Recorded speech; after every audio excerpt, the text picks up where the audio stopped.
Hello everyone. सो आज हम solve करेंगे प्रॉब्लम ऑफ लीटोड का। सो जो आज की प्रॉब्लम हुआ है स्पाइरल मैट्रिक्स स्टार्ट।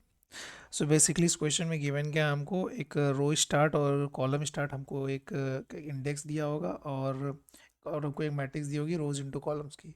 ठीक है। हमको क्या करना है, स्पाइरल से विजिट करना है। नहीं, स्पाइरल से मतलब क्या हो गया, हम स्टार्टिंग कुछ इस तरीके से विजिट करेंगे उस पूरे मैट्रिक्स को। इस तरीके से हमको विजिट करना है, और जो जो भी हम कोऑर्डिनेट्स को विजिट कर रहे हैं उनको हमको क्या करना है, एक आंसर में मतलब पुश करना है। उसके बाद वही पूरे मतलब उस पूरे कोऑर्डिनेट को हमको रिटर्न करना है।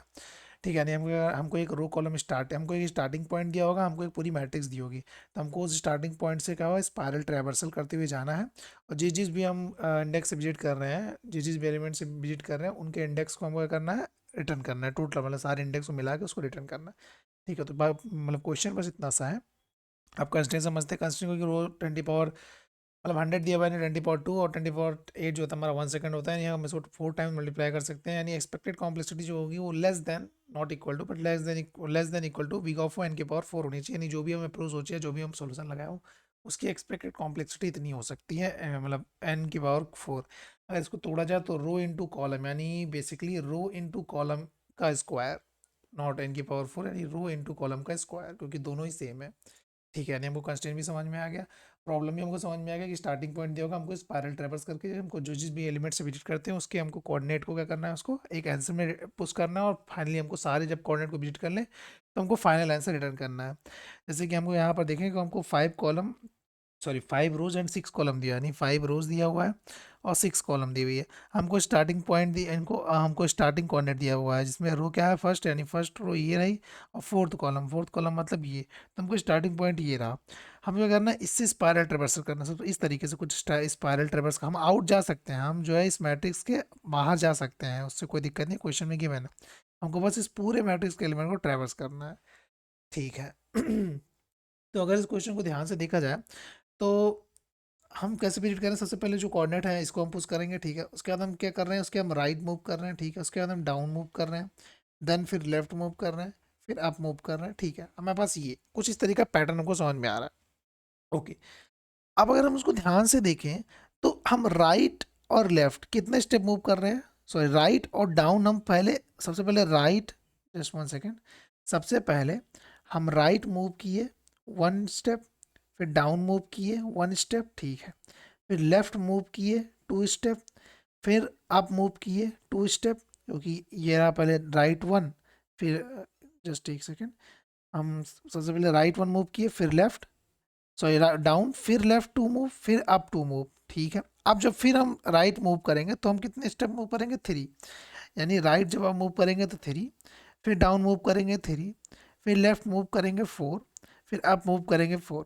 पैटर्न समझ में आया। पैटर्न क्या हो रहा है कि पहले 2 स्टेप जो है वो 1 मूव किया, मतलब पहले टू टाइम जो है इसने 1 मूव किया, फिर नेक्स्ट 2 टाइम इसने 2 मूव किया, फिर नेक्स्ट 2 टाइम इसने 3 मूव किया, फिर नेक्स्ट 2 टाइम इसने 4 मूव किया। यानी हमको एक चीज़ समझना, हमको 2 मूव करना है with same number of steps. यानी हमको पहले 2 मूव करना है, और कितने जिसके स्टेप सेम होंगे। यानी 2 मूव करना है 1 स्टेप के, फिर 2 मूव करना है 2 स्टेप के, फिर 2 मूव करना है 3 स्टेप के, फिर 2 मूव करना है 4 स्टेप के। यानी हमेशा 2 मूव तो होगा, लेकिन स्टेप क्या होगा, वो चेंज होता रहेगा। नंबर मतलब पहले जैसे कि पहला मूव में हम पहले दो दो मूव करेंगे सेम स्टेप के साथ। जैसे यहाँ पे क्या हुआ, हमने राइट मूव किया, डाउन मूव किया, 2 मूव विथ स्टेप 1, हमने एक स्टेप के साथ मूव किया, नहीं 1, इस तरीके से हमने क्या किया, सबसे पहले 1 विजिट किया, फिर 2, फिर 3। यानी हमने 2 मूव किया विथ सेम स्टेप। फिर हमने क्या किया, जब हमने 2 मूव कर लिया, अब स्टेप को हमने हमने इंक्रीज किया बाई 1। ओके। अब फिर हमने क्या किया, फिर 2 मूव किया। स्टेप 1 से इंक्रीज करने का क्या मतलब हुआ, क्योंकि अगर हम इंक्रीज नहीं करते तो फिर हम वापस 4 पे आते, फिर 4 से 1 पे चले जाते। लेकिन नहीं, हमको स्पाइरल मूव करना है, तो हमको 3 से 4 से 5 जाना है, यानी हमको एक मूव एक्स्ट्रा करना है। इसलिए जब हम 2 मूव कर रहे हैं, इसके बाद अपने नंबर ऑफ स्टेप को बढ़ाया। नंबर ऑफ स्टेप जो कि क्या बता रहा है ये, यानी हमको कितने एलिमेंट को ट्रेवर्स करना है एक पार्टिकुलर पाथ पे।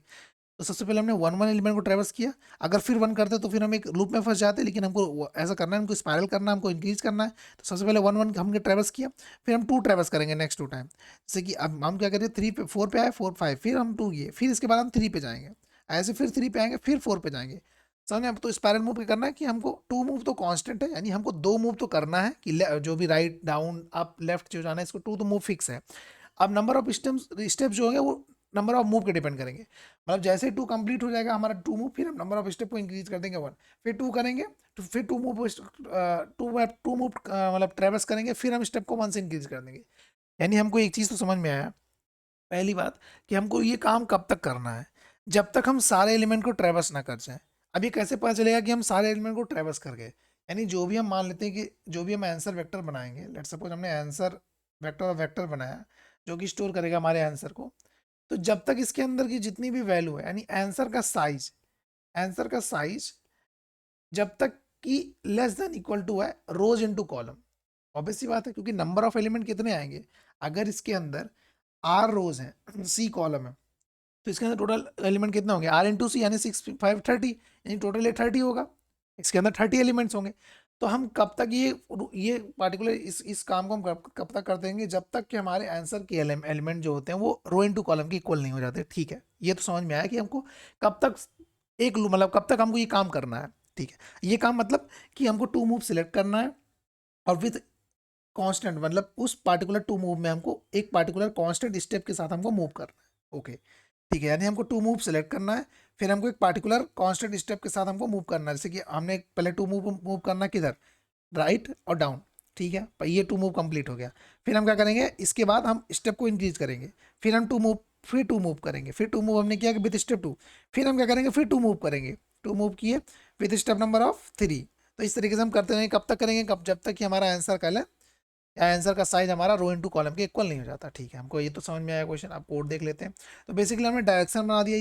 ये क्या कर रहा है, ये सबसे पहले राइट 0,1 मतलब क्या, हम राइट में 1 मूव किए, 1,0 मतलब हम डाउन में मूव किए, 0,-1 मतलब क्या, हम लेफ्ट में आए, -1 का मतलब अप में गए।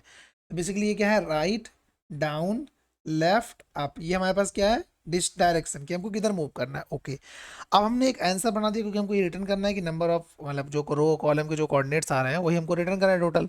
ठीक है, आपने क्या किया, आर और सी किया, मतलब रो कॉलम कहाँ से हम स्टार्ट कर रहे हैं। अब स्टेप 1, क्योंकि जब पहली बार हम लूप में जा रहे होंगे तो हमारा स्टेप तो 1 ही है, 1 तो मूव करना ही है, फर्स्ट टाइम तो 1 मूव करना है ना। तो हमने क्या किया, स्टेप को 1 से स्लाइस कर दिया, आई इक्वल टू 0, जो कि हमको बताएगा कि हमको किस डायरेक्शन में मूव करना है, हमको राइट या डाउन या मतलब किस डायरेक्शन में मूव करना है, तो ये हमारा आई बताएगा। ठीक है, अब हमको कब तक लूप चलाना है, जब तक कि आंसर का साइज रो इनटू कॉलम के इक्वल ना हो जाए, जब तक मतलब जब तक उससे छोटा है तब तक चलाना ही चलाना है। ठीक है, अब लूप इक्वल टू 2 मतलब हमने पहले बोला कि हमको 2 मूव तो कांस्टेंट करना है। टू लूप मतलब लूप इक्वल टू 2 मतलब क्या, हम 2 बार तो चलना ही है, 2 स्टेप तो चलना ही है। जैसे कि यहाँ पर राइट और डाउन, हमको 2 स्टेप तो चलना ही चलना था।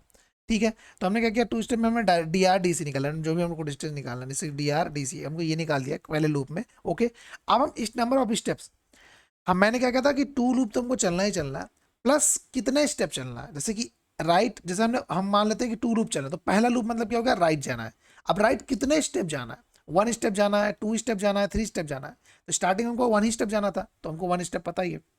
तो हम ये लूप हमको क्या बताएगा कि अगर हम राइट जा रहे हैं तो कितने नंबर ऑफ स्टेप जाना है स्पायरल के लिए, क्योंकि हमको हमेशा एक ना एक स्टेप बढ़ाना पड़ेगा। तो बेसिकली ये जो वर्टिकल लूप है ये बता रहा है हमको कितने नंबर ऑफ स्टेप राइट जाना है, फिर कितने नंबर ऑफ स्टेप डाउन जाना है, फिर कितने नंबर ऑफ स्टेप लेफ्ट जाना है, फिर कितने नंबर ऑफ स्टेप हमको अप जाना है। तो बेसिकली ये लूप बता रहा है। अब हम चेक कर रहे हैं कि जो आर और सी हमको यानी जो रो कॉलम है वो वैलिड होना चाहिए, क्योंकि अगर वो पार्टिकुलर मैट्रिक्स से बाहर चला जाता है तो हमको ये तो आंसर में पुश करना नहीं है। तो हमको ये चेक करना पड़ेगा कि हमारा जो रो कॉलम है वैलिड होना चाहिए, और फिर लास्ट में क्या करेंगे, रो कॉलम को पार्टिकुलर जो भी हमने डायरेक्शन निकाला था उससे इंक्रीज कर देंगे। राइट मतलब क्योंकि एक स्टेप हमको बढ़ाना पड़ेगा, तो बेसिकली ये न्यू रो कॉलम आ जाएगा। तो ये बेसिकली क्या कर रहा है, ये चेक कर रहा है कि कितने नंबर ऑफ स्टेप को मूव करना है। ठीक है, फिर जब हम एक नंबर ऑफ स्टेप बनी उस पार्टिकुलर, जैसे कि हम मान लेते हैं मतलब जब हम राइट फर्स्ट टाइम जब राइट मूव कर रहे थे तो 1 स्टेप से मूव कर रहे थे, कि जब हमारा 1 स्टेप कंप्लीट हो जाएगा तो हम क्या करेंगे, आई को इंक्रीज कर देंगे। और मॉडलो 4 मतलब क्या हुआ कि जब हम इसके आगे भी आई को इंक्रीज करें, हमारा आई हो गया 5, तो मॉडलो 4 ले तो हमारा फिर से आई हो जाए 1, यानी हमको फिर स्टार्टिंग इंडेक्स पे आना है, आउटर बाउंड नहीं जाना, हमको फिर वापस हमको 1 इंडेक्स पे आना है। तो इसीलिए हमने आप मॉडलो 4 किए हुए।